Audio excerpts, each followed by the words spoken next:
Assalamualaikum warahmatullahi wabarakatuh.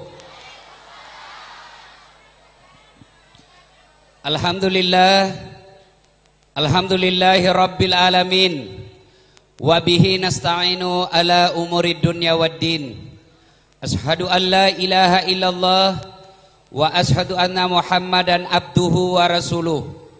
Allahumma salli ala sayyidina Muhammad wa ala alihi wa sahbihi ajma'in. Amma ba'd. Tuan-tuan, puan-puan, teristimewanya para guru, ulama, pengurusi dari college community, dan teristimewanya lagi para hadirin hadirat yang insya Allah dimuliakan dan dirahmati oleh Allah Subhanahu wa ta'ala.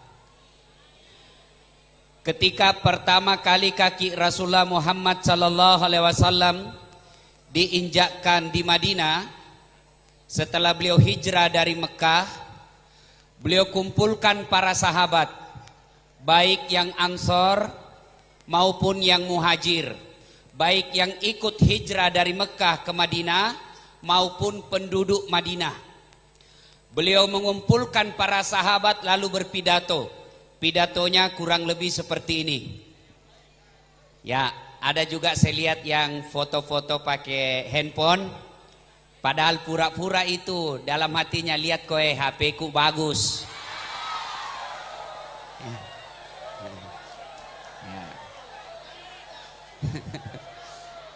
Ya. Nah, pidato Rasulullah pada saat itu beliau bersabda, saudara-saudara sekalian, mau ndak saya tunjukkan perbuatan, amalan yang apabila Anda melakukannya, Anda akan sukses bukan hanya di dunia, tapi insya Allah selamat sampai di akhirat. Kalau saya tanya tuan-tuan, puan-puan, saya tanya di sini, baik yang dari Indonesia maupun yang ada penduduk Madinah, penduduk Malaysia, saya tanya, mau ndak sukses dunia akhirat? Ini coba kita bandingkan suaranya sebelah kanan dan sebelah kiri atau yang di tengah. Kiri dulu, mau ndak sukses dunia akhirat? Nilai 9. Sebelah kanan, mau ndak sukses dunia akhirat? Kencang lagi. Yang di tengah, mau ndak sukses dunia akhirat? Mau. Semua nilai 9. Kalau mau, Rasulullah memberikan wasiat. Ada 5 kata Nabi.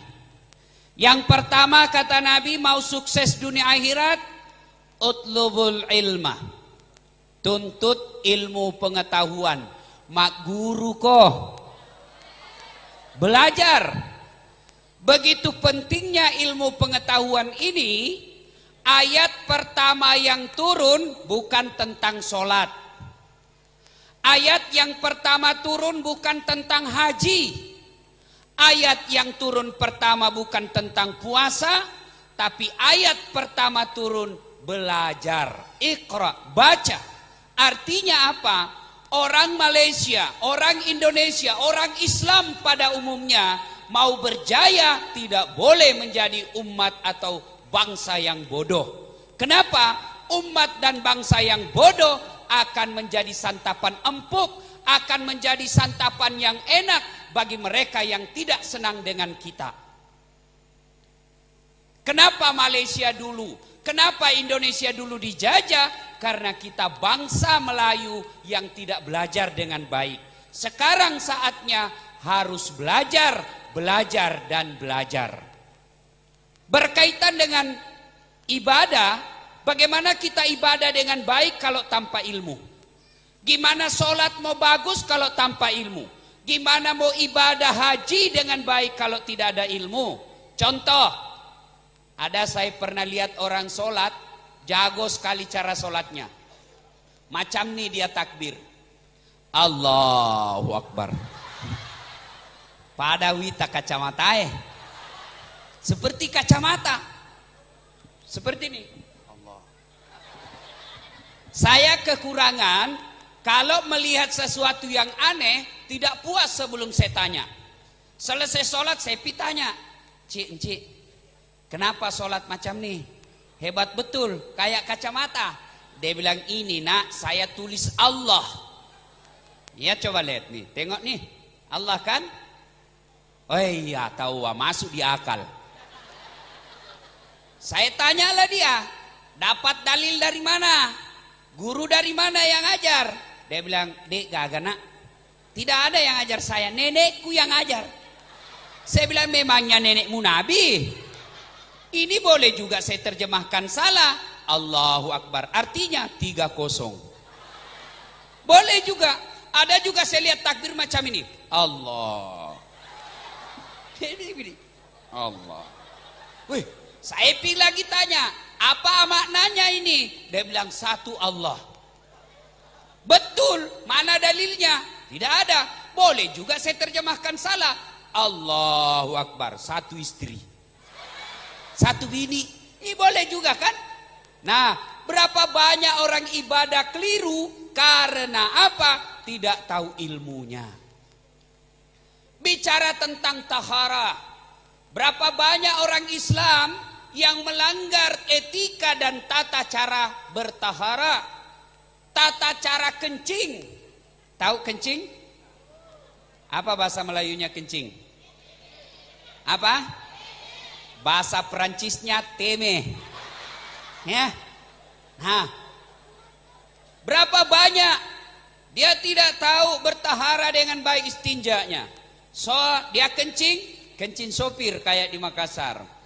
Dia bawa mobil karena mau sekali kencing, dia parkir dia punya kereta, dia tengok kiri kanan, buka pintu keretanya, kencing di situlah dia. Masih ada 1-2 tetes, dia kandates saja.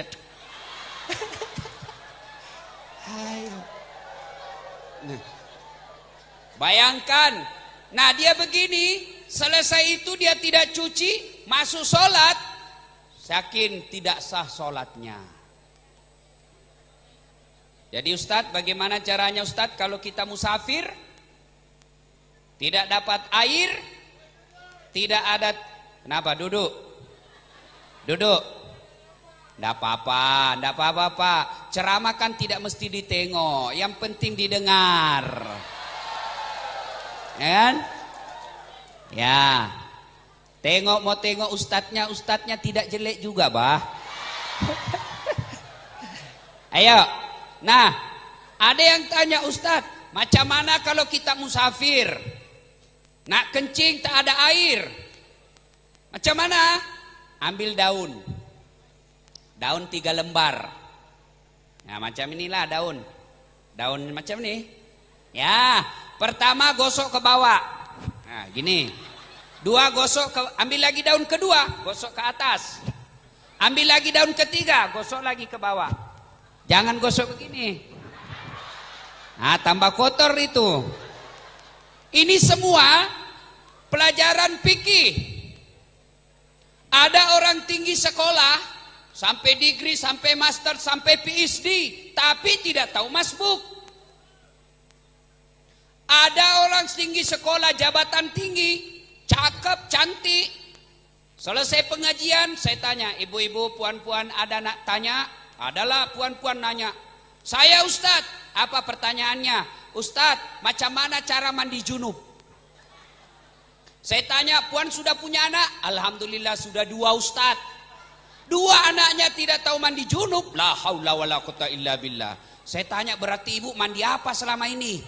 Mandi gratis. Masya Allah. Ayo. Ibadah bakal bermasalah. Ibadah bisa ditolak ketika tidak punya ilmu. Oleh karena itu belajar. Nah, ibu bapak, saudara-saudara sekalian yang saya hormati. Lalu sekarang, apa hebatnya orang berilmu? Kalau orang punya ilmu dengan baik, apa hebatnya? Imam Ali karamallahu wajah pernah ditanya. Encik, aduh tuan-tuan tanya, adik-adik, tahu Ali bin Abi Thalib? Tahu Ali bin Abi Thalib? Tahu kan? Sepupu satu kalinya Nabi, yang juga jadi anak mantunya Nabi. Sahabat keempat, khalifah keempat setelah Rasulullah sallallahu alaihi wasallam wafat. Beliau ditanya, "Ya Ali, jika engkau disodorkan kekayaan, harta dengan ilmu, kamu pilih mana Ali?" Ali punya pikir, saya pilih harta. Saya pilih ilmu. Kamu dikasih harta atau ilmu, kamu pilih mana? Saya pilih ilmu. Kenapa pilih ilmu Ali? Kata Ali karamallahu wajah, ada 3 kelebihan ilmu. Ada berapa? Kita coba dengar lagi suara, mana lebih kencang, suara puan-puan atau tuan-tuan. Sekarang puan-puan dulu. Ada berapa keutamaan ilmu? Berapa ibu? 3, kencang. Bapak-bapak, berapa? Sudah lowet. Lebih kencang suaranya ibu dari bapaknya nih. Ada 3 kata Ali. Mari kita simak satu demi satu. Yang pertama kata Ali bin Abi Thalib, harta kau belanjakan berkurang, sementara ilmu kau belanjakan bertambah. Contoh, saya punya uang 10 ringgit. Saya kasih kepada budak sekolah 5 ringgit, tinggal berapa duit saya? Tinggal berapa? Tinggal lagi 5. Sementara kalau saya punya ilmu Al-Fatihah, saya ajarkan kepada budak sekolah, apa hilang Al-Fatihah saya? Apa kurang Al-Fatihah saya? Tidak, makin nambah. Itulah kelebihan ilmu. Ilmu dibelanjakan tambah, sementara harta dikasih orang berkurang. Yang kedua kelebihan ilmu, harta kita yang jaga, sementara ilmu dia yang jaga kita. Contoh, ya, saya punya duit 5 juta, simpang di safety box, masuk, sudah itu gembok, dikunci, keluar kamar, kunci, sudah berapa kuncinya? 2. Keluar rumah, kunci lagi, sudah berapa kuncinya? 3. Keluar pagar, kunci lagi, sudah berapa kuncinya? 4. Sampai di pasar hilang kuncinya. Setengah mati itu dijaga yang namanya duit, iya kan? Sementara ilmu dia yang jaga kita. Ilmu itu yang menjaga pemilik ilmu. Contoh, ada misalnya di sini Datuk Bandar, dilantik menjadi Datuk Bandar di Indonesia, nama wali kota lah.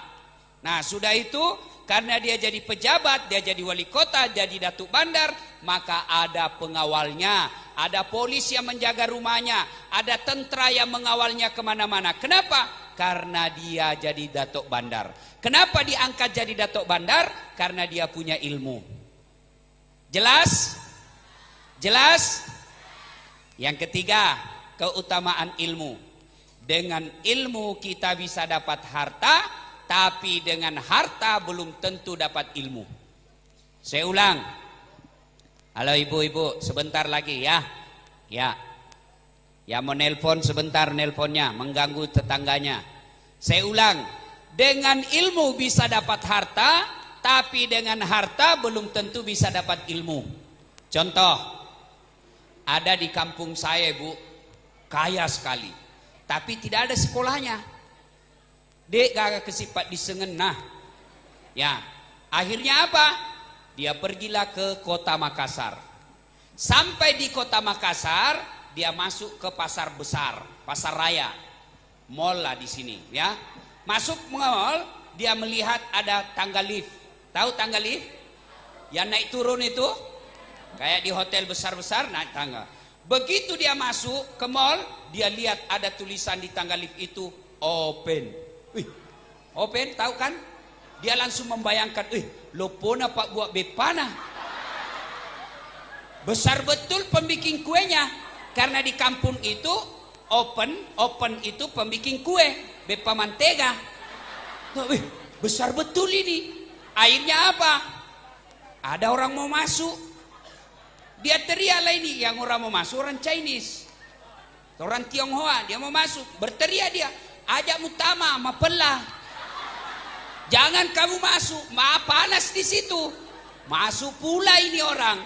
5 menit kemudian tertutup Sudah itu terbuka kembali. Setelah terbuka keluar orang Irian, orang Timor.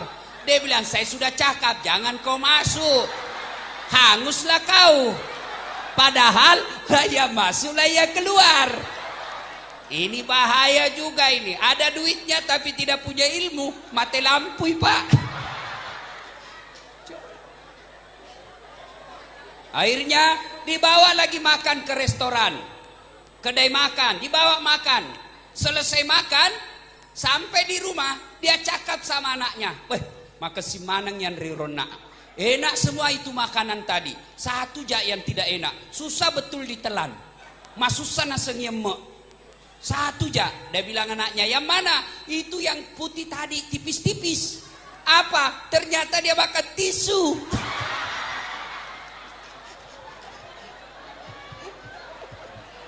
Ayo, ini banyak duitnya, tapi masalah dalam hidupnya. Kenapa? Tidak punya ilmu. Dengan ilmu, dengan harta belum tentu dapat ilmu, tapi dengan ilmu kita bisa dapat harta. Contoh tadi ini orang kaya. Tapi kalau dengan ilmu bisa dapat harta. Contoh, Ustaz Dasat. Kemana-mana gratis. Tambang ditanggung, hotel tanggung, kereta tanggung, pulang bawa amplop. Tentu ada isinya. Amplop saja tidak ada isinya, ambil saja. Artinya apa? Dengan ilmu kita bisa dapat harta. Makanya tuan-tuan, puan-puan, jangan sampai budak kita tidak sekolah. Anak-anak belia kita tidak sekolah karena kita pikir tidak ada duit. Jangan sampai berpikir begitu. Jangan ada yang berkata, "Saya tidak sekolahkan anak saya tidak lanjut studi." Kenapa? Orang tuanya tidak punya kerja, orang tuanya dia miskin. Orang tuanya miskin tapi Allah Maha Kaya. Siapa yang mengatur rezekinya anak kita? Bukan orang tuanya, tapi Allah Subhanahu wa Ta'ala. Ini contoh. Nih Ustadz, 14 bersaudara. Kenapa bilang weh? Tersinggungku. Bagus itu kalau banyak. Daripada ibu-ibu sekarang cuma 2 anaknya. 1 tenggelam, 1 mati di kotak listrik. Habis. Coba kalau 14. 1 tenggelam masih ada 13. 1 kesetrum masih ada 13. 1 digigit anjing gila masih ada 11. Ya, subhanallah. Orang tua saya tidak ada kerja. Ibu saya ibu rumah tangga. 14 anak dengan pekerjaan yang tidak jelas. Tidak mungkin anak bisa sarjana, tidak mungkin anak bisa kerja. Tapi Allah yang Maha Kaya, Allah yang Maha Pengasih. Orang tua saya cakap begini, "Bapakmu miskin, kamu orang miskin, tapi Allah yang Maha Kaya, Allah yang mengatur rezeki kalian." Jangan sampai ada anak-anak negeri kita, jangan sampai ada di Malaysia ini putus sekolah gara-gara tidak punya duit. Allah yang mengatur rezeki kita. Jelas? Jelas? Nah, ibu bapak, saudara-saudara sekalian, daripada di rumah numpuk barang berharga, mending kita numpuk buku untuk bacaan-bacaan kita. Kalau di rumah banyak emas, di rumah banyak kursi-kursi mahal, perampok akan menilai, akan menjaga rumah kita. Kapan ini Pak Haji dia keluar, kita rampok rumahnya. Iya kan? Tapi kalau buku yang ada di dalam, tidak ada perampok yang mau masuk. Pun kalau masuk rampok, penjahat masuk rumah, dia buka rumah, lemarinya semua isinya buku. Begitu dia buka lemari, ambil buku, judul bukunya Cara Tobat Bagi Seorang Perampok. Anda jadi rampok lah dia. Jelas? Minum dulu bos, minum dulu.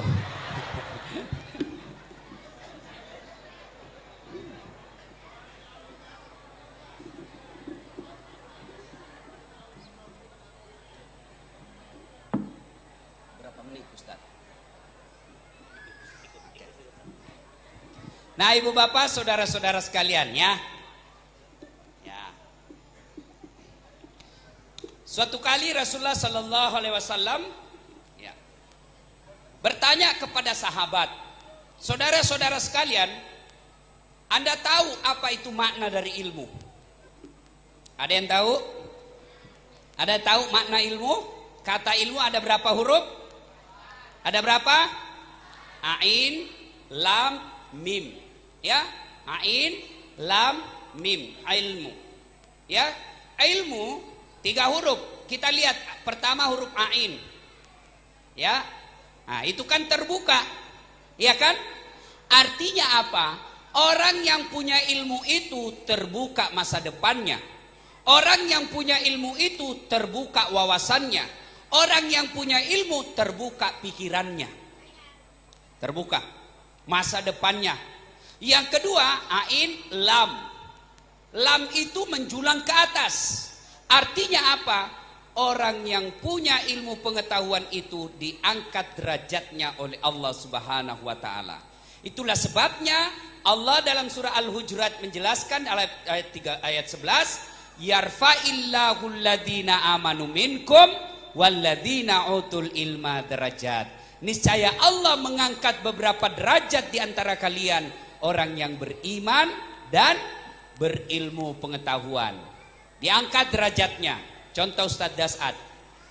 Ya, saya di Makassar, kalau ada yang ngundang acara ataupun seperti ini, orang Bugis bilang mak baca-baca. Ya, nah, biar saya terlambat datang, yolo ki Ustadz, depan ki Ustadz, apa bagiannya? Kepala kambing. Meskipun saya terlambat datang, saya tetap di depan duduk, kepala kambing bagian saya. Ada kawan saya, master, tapi dia tak paham, dia ngaji. Di mana duduk? Di belakang. Apa bagiannya? Banda melojo. Gue yang kecil-kecil itu. Itu di dunia Allah sudah tunjukkan, diangkat derajatnya orang yang beriman dan berilmu pengetahuan. Ibu bapak, saudara-saudara sekalian yang saya muliakan. Nah sekarang, tidak ada pilihan lain, kita orang Islam harus belajar. Belajar menuntut ilmu. Nah saya tidak cemaslah. Belajar tentang komputer saya tak cemas. Adik-adik kita sekarang nih masih kecil-kecil sudah pintar komputer. Saya tak cemaslah. Saya tak cemas bahasa Inggris dan bahasa Mandarin. Yang saya cemaskan pendidikan akhlak anak-anak kita. Sekarang budak-budak pak tak paham lagi tata krama kepada orang tua. Nak-nak sekarang nih lebih menghargai handphonenya daripada orang tuanya. Iya kan? Handphonenya dia urus betul. Begitu meninggal neneknya, dia tidak doakan neneknya. Dia ambil handphonenya lalu dia foto. Sudah dia foto, update status. Tulisan apa di Facebook? Akhirnya nenekku meninggal. Coba. Anak-anak sekarang ini yang perlu diajarkan. Belajar tentang akhlak. Saya tak cemas bahasa Inggris. Ada orang cakap, tuh anaknya Ustadz hebat benar. Kenapa?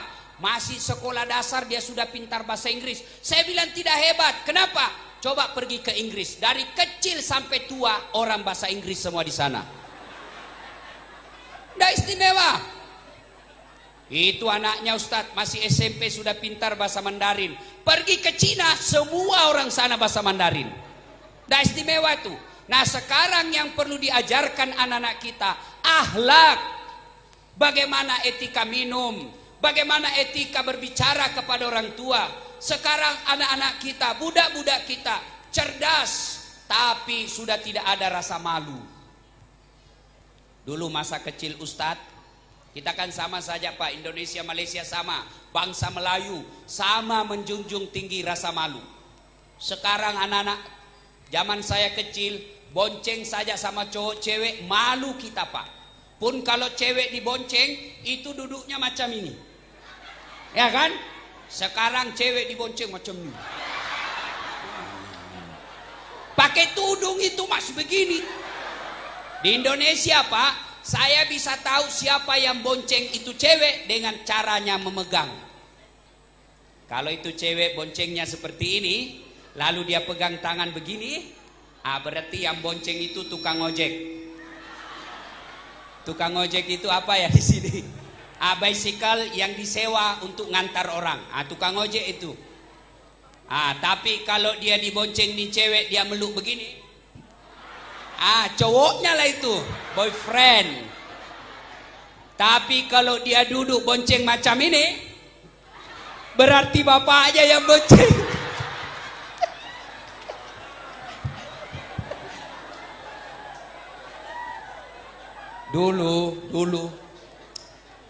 Dulu Pak, ibu-ibu, bapak-bapak, dulu kalau ada anak gadis dibonceng sama cowok yang bukan muhrimnya, bapaknya panggil anaknya yang laki. Kau kejar itu yang bonceng kakakmu, pukul itu. Itu dulu. Sekarang apa? Ibu-ibu ketika anaknya tinggal di rumah malam minggu, apa dia bilang? Masuk kau nak, keluar kau jalan-jalan. Kenapa? Nanti kau dibilangi tidak laku. Sudah hilang sekarang. Pendidikan seperti ini yang perlu ditanamkan. Pendidikan akhlak. Anak-anak sekarang cerdas tapi tidak ada akhlak. Apa bahayanya kalau anak-anak cerdas tidak ada akhlaknya? Contoh, ada budak orang kaya 3 hari sudah tidak pergi sekolah Pak. Akhirnya gurunya datang ke rumahnya. Begitu mau masuk rumah, neneknya melihat gurunya. Dia panggil cucunya. Nak, kenapa nek? Kau pergi sembunyi di bilik. Kenapa? Saya lepas SMS kau punya guru. Kamu tidak datang sekolah karena kau sakit. Tuh gurumu datang, cepat kau sembunyi di bilik. Apa kata cucunya? Justru nenek yang pergi sembunyi di bilik. Kenapa? Saya lepas message saya punya guru. Saya tak datang sekolah karena nenek saya mati. Astagfirullah. Masolangnya gagai. Ya. Nah ini pendidikan seperti ini yang mesti akhlak. Tapi kalau anak kita diajari akhlak, anak kita diajari otaknya diisi juga akhlaknya, biar tinggi sekolah bagaimana, dia tetap sopan dan menghargai orang tua. Di Indonesia ada berkelahi Pak, tentara dengan polis. Sama-sama perwira. Berkelahi Pak di pasar raya. Begitu direlai tambah jago dia, tambah maku hitam. Dia ambil senjata masing-masing. Tiba-tiba seluruh penduduk yang ada sekitar sembunyi semua. Kenapa? Takut kena peluru. Tiba-tiba ada security. Di sini rela lah kalau di sini. Macam tuan-tuan, puan-puan. Ini rela. Dia datang. Dia datang ini tentara sama polis. Dia tempeleng. Kaget semua orang. Selesai dia berhenti. Diwawancara sama wartawan. Tuan rela. Anda berani sangat. Tempeleng tentara sama polis. Apa dia cakap? Ya memang begitulah. Nanti dia berhenti kalau saya tempeleng. Kalau bertengkar di rumah. Ternyata siapa mereka? Anaknya. Artinya apa? Biar tinggi sekolah, biar tinggi pangkat. Kalau dia tahu tata krama kepada orang tuanya, dia tetap menghargai orang tuanya. Ini yang mesti diajarkan kepada anak-anak kita. Ya, ibu bapak, tuan-tuan yang saya hormati. Banyak hal yang kita mau urai soal ilmu, tapi waktu terbatas. Kenapa? Terus. Memangnya saya tukang parkir. Terus. Ustaz ini cilaka. Ya pertama, ya mau berjaya, tuan-tuan, puan-puan mau berjaya, tuntut ilmu pengetahuan, belajar. Setelah belajar, punya ilmu, diamalkan. Sudah diamalkan, kalau dia punya ilmu, dia paham, lalu tidak diamalkan, dia bahaya tuh kalau dia punya ilmu lalu dia tidak amalkan. Ya, disindir oleh Allah. Kenapa engkau dakwakan padahal engkau sendiri tidak melaksanakannya? Nah, setelah itu kita dakwakan, sampaikan ke orang. Cuma kalau kita menyampaikan ajaran agama Islam harus arif dan bijaksana. Mungkin ada yang beda dengan dakwah saya. Saya dakwah yang model seperti ini. Ada juga yang mungkin ceramahnya serius betul. Bahkan ada yang cenderung menakut-nakuti. Setiap ceramah neraka terus dibahas. Dari pertama sampai terakhir neraka terus. Kamu bakal dipotong, ditusuk pantatmu, keluar di mulut. diiris lehermu, diinjak matamu, ditusuk kuping, keluar ke kiri, disiram air panas. Dia bilang, anak muda, ndak usah pi dengar ceramah, bikin takut-takut.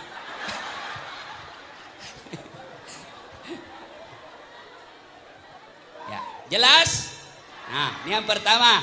Yang kedua, jika mau berjaya kata Rasulullah, setelah utlubul ilma, yang kedua kata Rasulullah, ahsin kalamaka, haluskan tutur katamu, pakesingi ampe-ampemu, berbicara yang lembut. Ya, ibu-ibu senang mantu yang sopan ngomong atau yang kasar? Ya, senang tetangga atau jiran yang sopan atau yang lembut?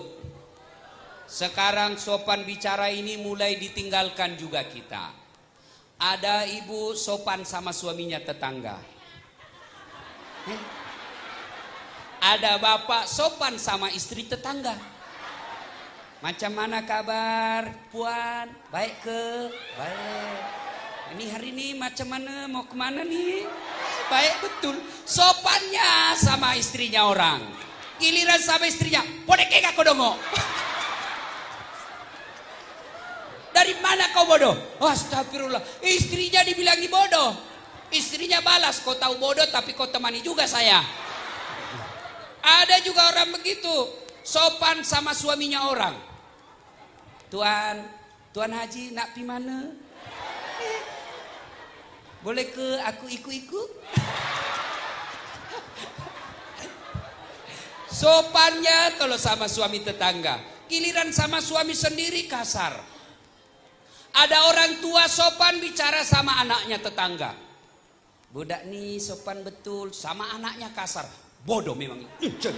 Macam mana? Ya, ayo, mau sukses kata Nabi, bicara dan sopan. Kita orang Melayu, orang Indonesia, rumpun Melayu, diajarkan tata krama sopan. Kalau orang di seberang Sulawesi Selatan, idi, kita, idi nadaeng. Bicara sama istrinya, assalamualaikum adindaku. Istrinya menjawab, waalaikumsalam kakandaku. Elok benar, cantik, gagah betul suamiku hari ini. Langsung suaminya cakap, berarti saya jelek kemarin. Tuan-tuan, puan-puan yang saya hormati, tutur kata yang lembut, ya terutamanya lagi kepada orang tua kita. Suatu kali Rasulullah bertanyalah Umar kepada beliau, ya Rasulullah, saya tahu tak bisa tampak wajah Allah di dunia ini. Saya tahu tak mungkinlah saya bisa melihat wajah Allah di dunia ini. Tapi saya nak tahu macam mana cara supaya Allah tersenyum kepadaku. Rasulullah menjawab, buatlah ibu bapakmu tersenyum, maka Allah pasti tersenyum kepadamu. Suatu kali Rasulullah lagi tawaf. Tahu tawaf? Tahu tawaf? Keliling Ka'bah. Di depan beliau ada seorang pemuda bernama Salman Al-Farisi.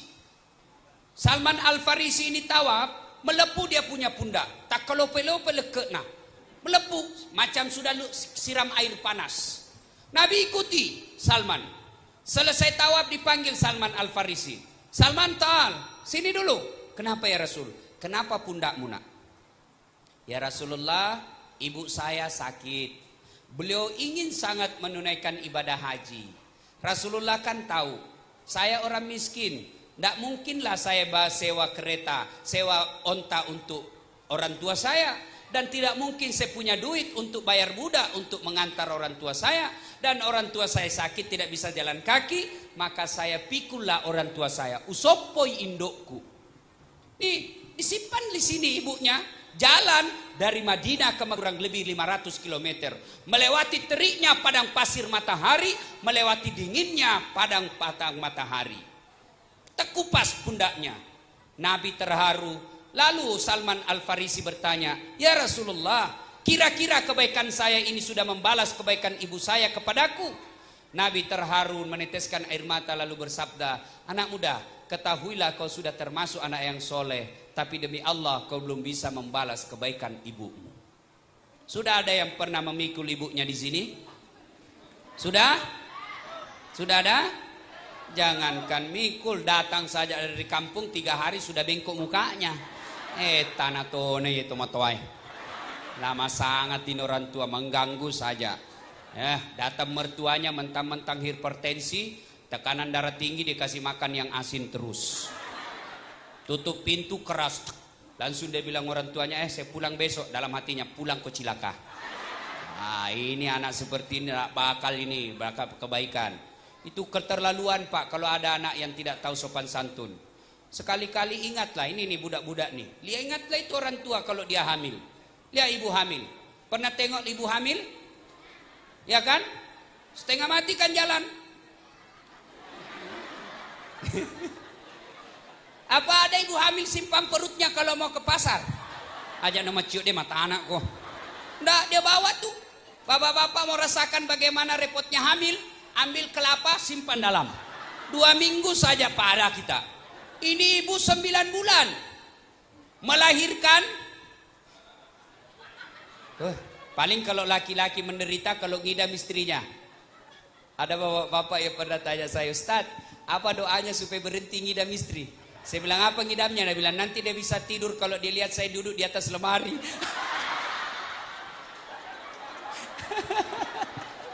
Saya bilang, jangan ikut, pasti bapak dikerjai sama istri. Ada juga ibu, ini tukang gosip, patoge. Setiap ini tetangganya pakai jenggot. Setiap lewat dia bilang, bembe. Lewat lagi, kambing. Akhirnya ketika ngidam, nanti dia bisa tidur kalau dia pegang jenggotnya tetangganya. Setiap dia mau tidur, datang suaminya, tabe Pak, jenggotnya dulu.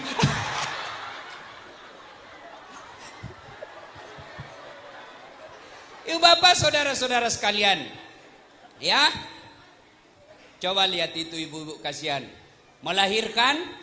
Ibu-ibu masih ingat waktu melahirkan? Masih ingat? Ada enggak melahirkan senyum?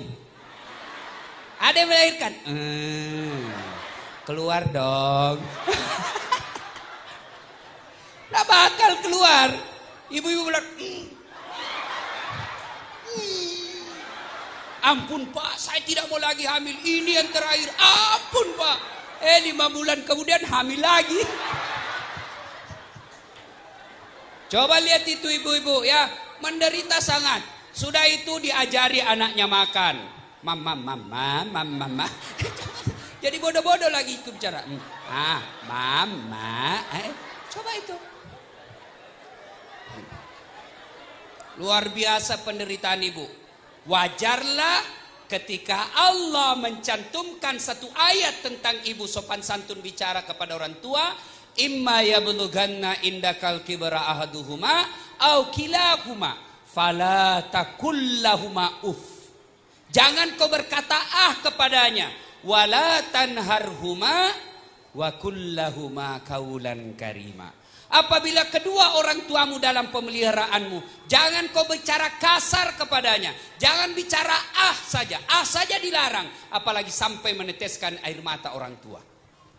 Dan berkata-katalah kepadanya, kata Allah, kaulan karima, kata-kata yang sopan santun.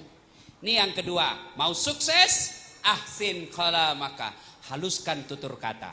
Yang ketiga, kata Nabi, kalau nak sukses dunia akhirat, silul arham, sambungkan persaudaraan. Nih kita nih di sini, di Sabah sini, di Tawau sini, ada orang Melayu, ada Bugis, ada Timor, ada Suluk, ada Bajau, dan lain, ada Chinese, ada India, ada Pakistan. Boleh kita berbeda suku dan ras, tapi satu tujuan, mengangkat citra dan martabat satu Malaysia.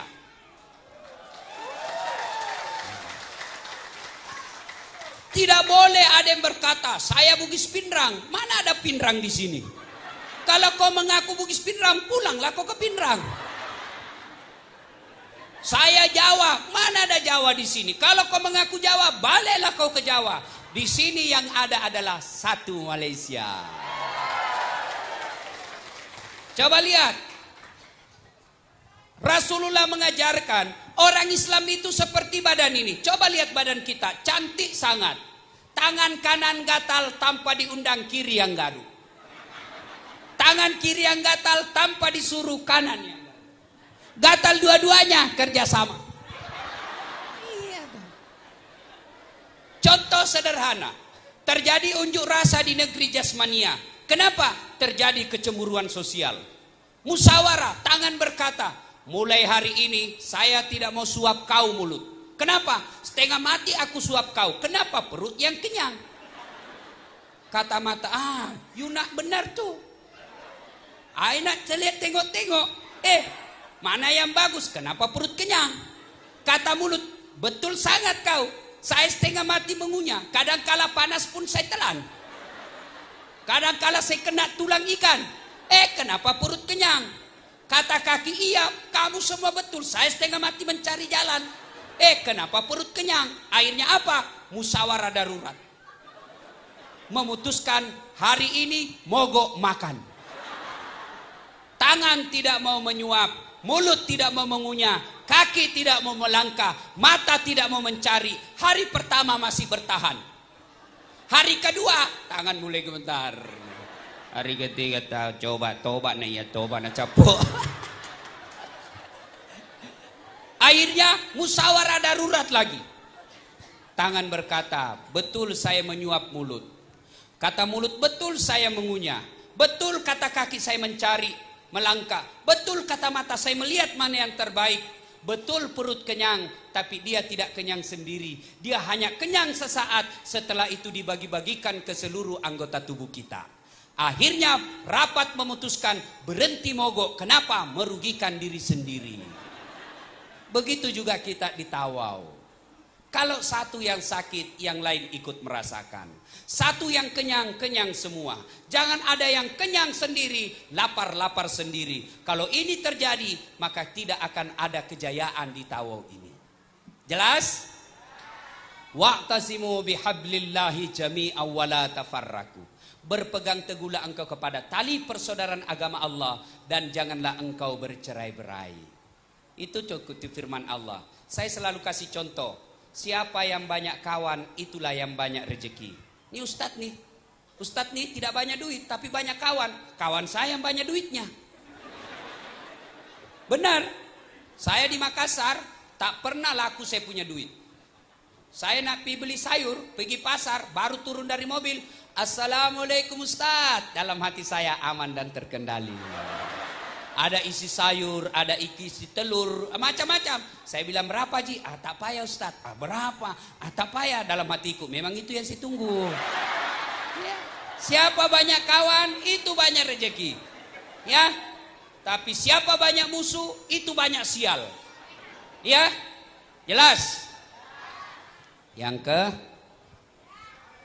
keberapa? Yang keberapa? Sekarang yang keempat. Yang keempat, kalau mau berjaya kata Nabi, as-sadaqatu, bersedekah. Jangan pelit. Ini sekarang makin hari makin banyak pelit. Makin hari makin banyak seke. Dia bilang orang di kampung kikir galap paku jambatan. Ada memang itu orang pelit sekali Pak. Pelitnya minta ampun. Sudah sewajarnya makan daging, masih juga tempe terus. Investasi terus. Tanam ini, beli ini. Tidak mau bersedekah, tiba-tiba kena serangan jantung. Mati mendadak. Nah, ada itu, puan-puan macam tuh. Tidak mau sedekah. Ada siki beli kereta, siki kredit lagi rumah. Begitu lunas kredit rumah, lunas kredit mobil, kena serangan jantung. Mati mendadak, suaminya kawin lagi. Siapa nikmati kreditnya? Istri kedua. Ayo, bersedekah. Dan demi Allah, tidak ada orang bangkrut gara-gara sedekah. Saya nak cerita sedikit ini tentang perjalanan waktu saya menikah. Baru-baru ini kan saya menikah. Desember kemarin. Jadi saya 7 tahun saya cari istri galau. Mana yang cocok? Saya kenapa? Target saya terlalu tinggi. Saya nak cari yang cantik, yang tinggi karena saya pendek. Supaya apa? Memperbaiki keturunan. Pernah saya ada suka perempuan, lewat dia. tinggi sangat. Saya bilang, ini cocok nih memperbaiki keturunan. Langsung dia bilang, iya kau rusak keturunan saya.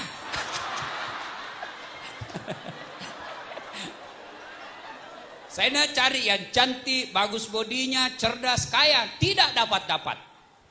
Akhirnya saya pasrah. Ya Allah, saya cari penghafal Quran. Selang beberapa saat, saya dipertemukan orang tua yang punya anak penghafal Quran. Saya ketemu hari Ahad, saya melamar hari Jumat. Cepat Pak, karena saya tidak mau didahului. Akhirnya, ini saya tidak kenal. Tidak pernah saya tengok wajahnya, tidak pernah saya tengok fotonya. Saya cuma berbaik sangka. Nah, waktu saya pergi, hari Ahad saya ketemu orang tuanya. Sekali aja saya ketemu, saya pun tak tahu siapa itu orang tuanya. Yang saya tahu dia punya anak penghafal Quran. Saya Jumat saya pergi melamar rumahnya. Begitu saya cerita-cerita, saya langsung katakan, Ibu Haja, saya dengar ada anak penghafal Quran. Dia bilang, iya Ustadz. Kalau begitu saya berniat untuk melamarnya. Apa dia cakap? Alhamdulillah. Saya bernasar ketika umroh. Kalau ada yang suka anak saya, yang senang anak saya, kalau dia baik agamanya, siapapun dia saya terima. Dalam hati saya masuk gigi 1. Aman sudah ini. Lalu dia bilang, kalau begitu Ustaz, yang mana? Karena saya punya anak 2. Ustaz wajib kena tengok dulu. Saya bilang tak payah tengok. Kenapa? Saya lihat ibunya cantik, bapaknya gagah. Ya tidak jauh lah dari situ. Kan ada pepatah mengatakan buah jatuh tidak jauh dari pohonnya kecuali yang dibawa kelelawar. Nah itu jauh lah dia itu.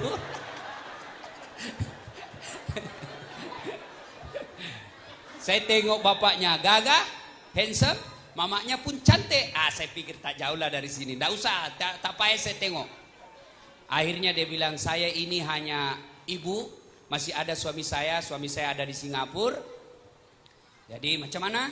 Tunggulah. Tapi soal suami saya tidak usah cemas. Suami saya punya urusan Ustaz. Dalam hati masuk gigi 2. Aman sudah. Begitu sudah tiba saat pelamaran secara resmi, dia cakap, Ustaz nak kena bawa duit 333 juta, emas 333 gram, kemudian 1 unit rumah, 4 kaplin tanah. Kalau uang Indonesia kurang lebihlah 1 miliar. Saya pening. Macam mana nih? Orang Bugis malu sudah kalau lamaran diterima ditolak gara-gara tidak ada duit. Orang Bugis namanya wampanai. Ini penting juga. Makanya anak muda kalau ada lamaran berdoa, ya Allah kalau dia memang cocok buat saya, satukan hatiku dan hatinya, dan yang lebih penting ya Allah, bukakan pintu hati orang tuanya supaya sedikit juang panai na minta. Itu penting itu. Bapak saudara-saudara sekalian, ya ringkas kisah. Saya menyanggupi, tapi apa yang membuat saya terharu? Dia cakap gini, mertua saya waktu itu belum jadi mertua. Seluruh duit yang Ustadz bawa itu jangan bawa ke rumah, tapi bawa ke pesantren, bawa ke sekolah pesantren. Saya bawalah itu duit. Pidato ini pimpinan pondok. Saudara-saudara sekalian, sudah berpuluh-puluh tahun saya menjadi ustadz, mimpin pondok ini, tapi baru pertama kali ada ustadz menyumbang paling banyak seperti ini. Dalam hati saya itu saya terpaksa. Sibuk betul saya nyumbang banyak begitu. Terpaksa kan syarat, kalau tidak dipenuhi tidak jadi menikah. Subhanallah, begitu tiba hari pernikahan, sudah ijab kabul, saya masuk bilik. Orang Bugis bilang mapasi karawa. Ya. Masuk saya berdoa mudah-mudahan istri saya cantik. Mudah-mudahan istri saya cantik. Begitu tengok, subhanallah. Paling cantik se-Indonesia. Iya, urusan masalah. Kalau ada orang bilang, cantik lagi istri saya, itu urusan sampean. Urusan saya, istri saya cantik. Apa yang terjadi? Saya nyumbang seperti itu, kisah yang saya sampaikan ini. Saya nyumbang sebanyak itu. Tanggal 1 Desember saya menikah. Tanggal 21 Desember saya ulang tahun. Datang mertua saya kasih kunci rumah. Ini Ustadz hadiah ulang tahun. Rumah yang dia kasih saya itu 13 bilik, 2 aras, Harga kalau uang Indonesia kurang lebih 7 miliar. Apa hikmah dari kisah ini? Sedangkan tidak ikhlas. Nah, itu kan saya tidak ikhlas. Manoko-noko nyawaku. Gana nala duitku ya. Coba, saya tidak ikhlas saja, Allah masih ganti 7 kali lipat. Apalagi kalau ikhlas. Makanya sedekah. Tuan-tuan, puan-puan, sedekah. Tolak balas sedekah. Ada anak nakal, susah betul dikasih nasihat, sedekah. Sedekahnya apa? Ya Allah, saya sedekah ke panti asuhan. Mudah-mudahan anak saya menjadi anak yang soleh. Boleh. Ada istri di sini yang suaminya selingkuh. Nah, tahu ciri-ciri suami selingkuh? Nah, satu, selama ini tidak pernah pakai parfum. Oh, pakai parfum terus. Sudah 30% itu perlu dicurigai. Selama ini baju tidak pernah setrika. Tiba-tiba mau setrika terus. 50% perlu dicurigai. Tapi yang paling penting, kalau dia terima message dalam kamar mandi, sudah patutlah itu dicurigai 90%. Nah, kalau ada sudah seperti itu ciri-ciri suami, tidak usah cerita sama tetangga. Ini banyak ibu-ibu sekarang suka galau di Facebook. Galau tulis di Facebook. Kesepian banget. Maka nih, masalah buat gue. Suami pergi pulang 2 jam tidak ada kabar. Ditelepon, di reject, telepon lagi, mati handphone. Langsung tulis status, teganian kau. Siapa yang diberitahukan? Untuk apa? Ini bangsa sekarang kita ini lebih senang berdoa di Facebook, lebih senang berdoa di dunia maya daripada dia berdoa di hadapan Allah dengan sajadahnya. Kenapa nak berdoa seperti itu? Ada masalah dalam rumah tangga, jangan cerita sama saudara. Saudara saya Ustaz, tidak mungkinlah dia cerita kejelekan saya. Siapa yang mendorong Nabi Yusuf masuk ke sumur? Siapa? Saudaranya. Tak mungkinlah Ustaz, dia masih pacik saya, masih saudara bapak saya. Siapa? Abu Jahal yang menghalangi dakwah Rasulullah. Paciknya Rasulullah. Masih sepupu 1 kali saya Ustaz. Bapaknya dengan bapak saya saudara. Tidak mungkinlah dia jelekkan saya. Siapa? Abu Sofyan. Sepupu 1 kalinya Nabi. Jadi janganlah cerita. Lebih baik ada masalah dalam rumah tangga, suami atau istri bercurang, ambil sajadah, wudhu, sholat hajat 2 rakaat. Selesai sholat 2 rakaat, niat, ya Allah, nih ada duit saya 500 ringgit. Saya nak bawa ke panti asuhan. Mudah-mudahan 500 ringgit ini suamiku terlindung dari wanita-wanita jahat. Bismillahirrahmanirrahim. Sedekah 500 ringgit. Insya Allah suami terpelihara. Yang jadi masalah kalau suaminya juga tahu rumus ini. Malam hari pun dia sholat hajat, lalu dia berdoa kepada Allah. Ya Allah, cau nami tebeneku. Capek sudah saya lihat istri saya, marah-marah aja kerjanya. Ada duit, tak ada duit, marah saja. Pedek macam moto kita. Makin gendut juga dia kuliah, ya Allah. Ya Allah, saya capek sudah. Ya Allah, ini ada duit saya 500 ringgit. Saya nak sedekah besok di panti asuhan. Mudah-mudahan 500 ringgit ini istri saya ikhlas saya kawin lagi. Bingung malaikat, yang mana doa dikabulkan? Ibu bapak, saudara-saudara sekalian, inilah yang keempat. Yang kelima sekarang, jika ingin sukses dunia akhirat kata Nabi, wa minal laili fatahajjat bihi. Bangunlah engkau sepertiga di akhir malam untuk sholat tahajud. Ibu bapak, saudara-saudara sekalian, macam mana mau bersukses kalau kita tidak sholat? Biar sekolah tinggi, kalau tidak sholat tidak ada guna. Biar tuan-tuan, puan-puan belajar dari pagi sampai malam sampai pagi lagi, tapi tidak sholat tidak ada guna. Saya heran lihat saudara-saudara kita sekarang. Dia tekun sekali, takut sekali sama pimpinannya, takut sama tokenya, takut sama bosnya, takut sama pejabatnya, tapi dia tidak takut sama Allah. Coba lihat, ada pegawai kaki tangan kantor office dipanggil sama tokenya, kira-kira berani dia membantah? Ada? Misalnya dipanggil, Desat, Tunggu sebentar, saya lagi sibuk. Mana dia berani? Oh, cakap gitu dipecat kau jadi karyawan. Padahal toke itu, bos kita itu, dia bukan kasih nyawa. Dia bukan kasih segala-galanya.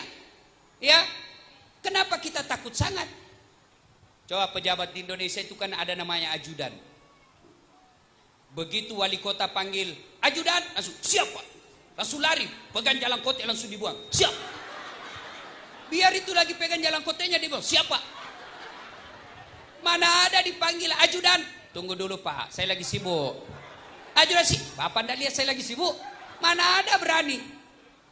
Coba kita orang-orang ini sekarang merasa Islam, merasa beriman, dipanggil oleh Allah, hayya 'alas shalah. Apa kita cakap? Tunggu, lagi meeting. Wih, tahu aja jagonya. Tuhannya dia suruh menunggu. La haula wala quwata illa billah. Ya baik kalau dia suruh tunggu dan dia datang. Dia suruh tunggu, tidak datang-datang. Hayya 'alal falah. Tunggu, lagi musyawarah. Itu jam 12, jam 3 belum datang juga. Maghrib belum datang juga, Isya pun tak datang. Sekarang Pak, tidak usah banyak cakap. Kalau tidak sholat tidak ada guna. Perempuan pun haji, bapak-bapak pun haji, banyak tidak sholat. Pakai kudung pun dia tidak sholat. Ya, banyak sekarang bertudung tidak sholat. Kalau di sini saya lihat di Indonesia itu yang macam-macam kudungnya saya lihat. Tapi sudah mulai ketularan di sini. Itu kudung ibu saya di kampung, 5 menit selesai. Sekarang tudung perempuan modern, la ilaha illallah. Ada dia punya tali 2 meter tuh, dia ikat di leher. Aduh. Tuh, nah ini 3 warna. Ada merah, ada kuning, ada hijau. Ada japitnya 3, 14 pentulnya. Ada di sini kayak keping-keping. Ada juga digantung-gantung sini. Ada lagi kayak pohon di sini. La ilaha illallah. Nah, dia pakailah itu sarung yang sempit. Pergi pengantin panggil sama suaminya, peri-peri kok cepat-cepat, tunggu sebentar Pak. Ini perempuan zaman sekarang suka repot. Pakai lagi jilbab, ada lagi yang khusus di tangan begini. Ada lagi khusus di leher. Ngapo jilat ada masih sah. Ya. Hayya 'alas shalah. Suaminya cakap ini, Bu, kau bila sholat. Apa kata istrinya? Kau ndak lihat nih jilbab saya susah sangat pakainya. Kata suaminya, kau dosa. Apalagi kata istrinya, kenapa kalau saya berdosa? Saya masuk neraka, saya juga yang repot. Kenapa? Susah kok. La ilaha illallah. Ada yang begitu? Ada ndak di sini? Ada? La haula wala quwata illa billah. Pak, ada kasihan setengah mati, dia cuma 500 ringgit gaji 1 bulan. Tapi tidak sholat. Duhur tidak, asar pun lepas, maghrib tidak, isya pun langsung tidur, subuh apalagi. 500 ringgit gajinya 1 bulan. La ilaha illallah. Detona nama sampajang. Itu artinya setengah mati cari duit. Setelah dapat duit, dia lapar. Karena dia lapar, dia masuk di nasi bungkus. Setelah punya nasi bungkus, sayangnya nasinya dia buang, bungkusnya dia makan.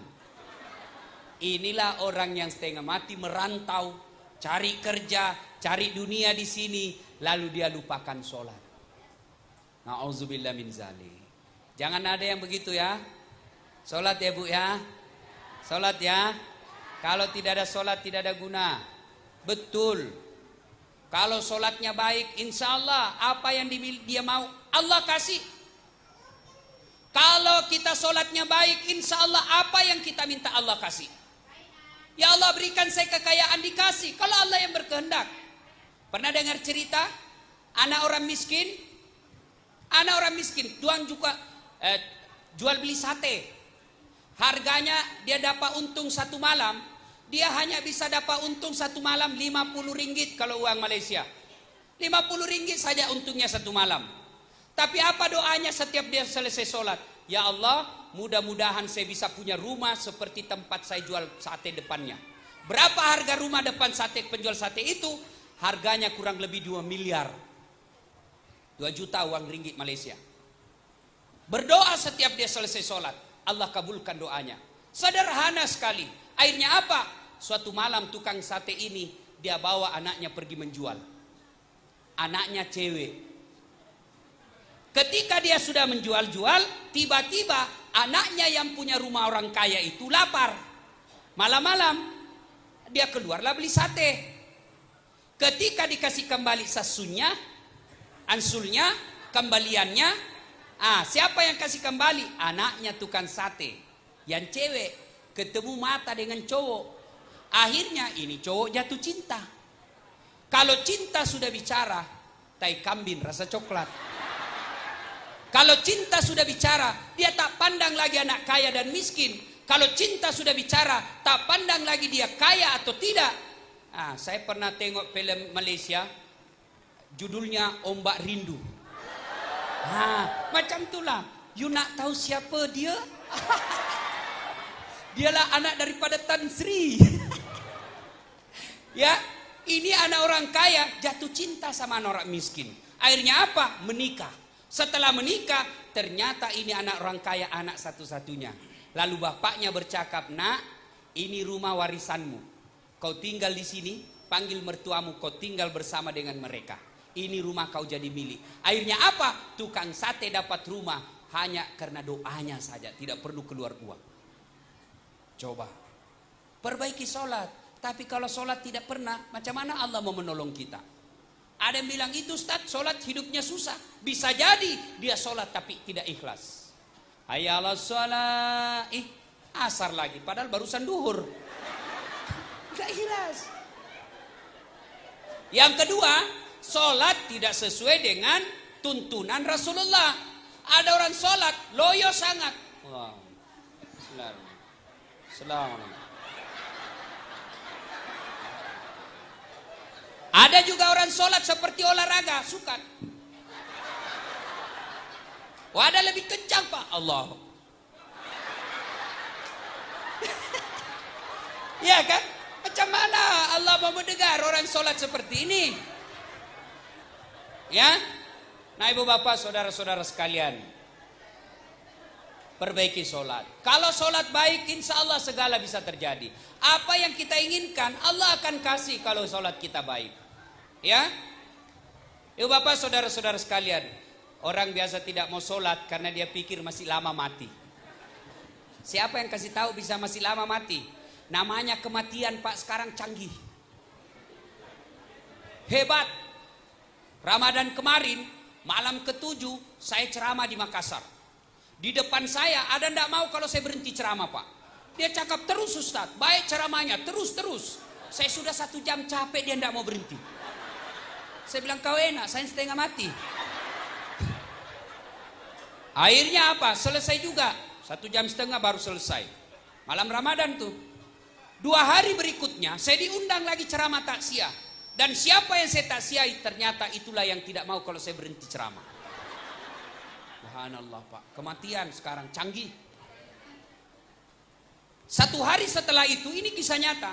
Saya BBM-an sama teman saya. Membahas situasi politik di Makassar.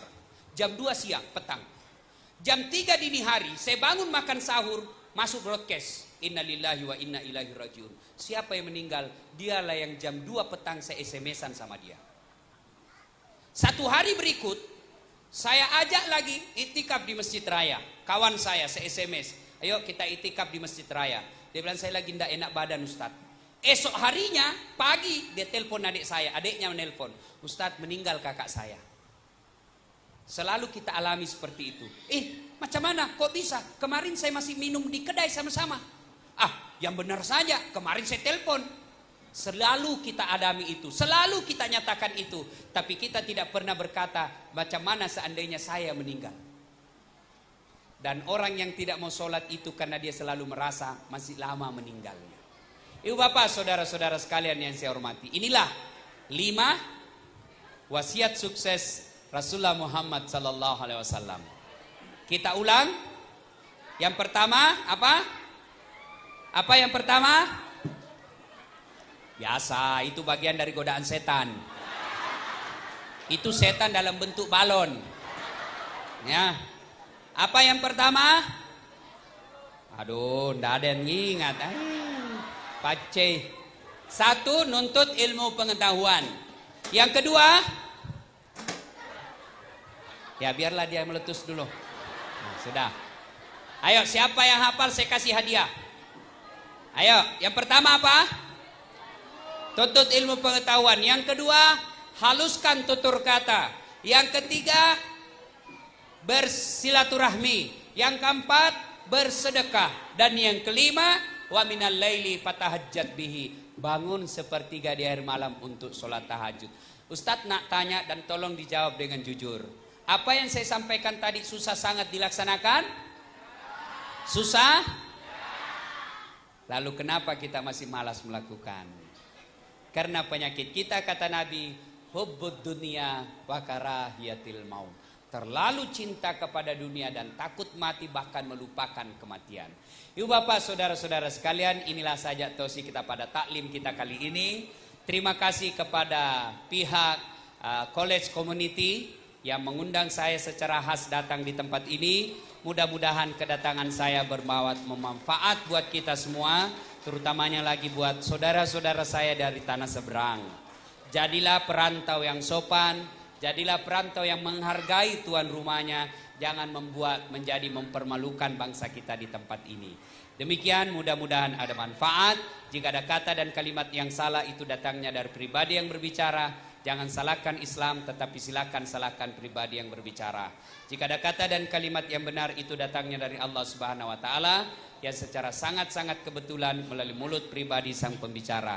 Karenanya tidak penting dan tidak perlu menghargai sang pembicara, tapi hargailah kebenaran yang disampaikan.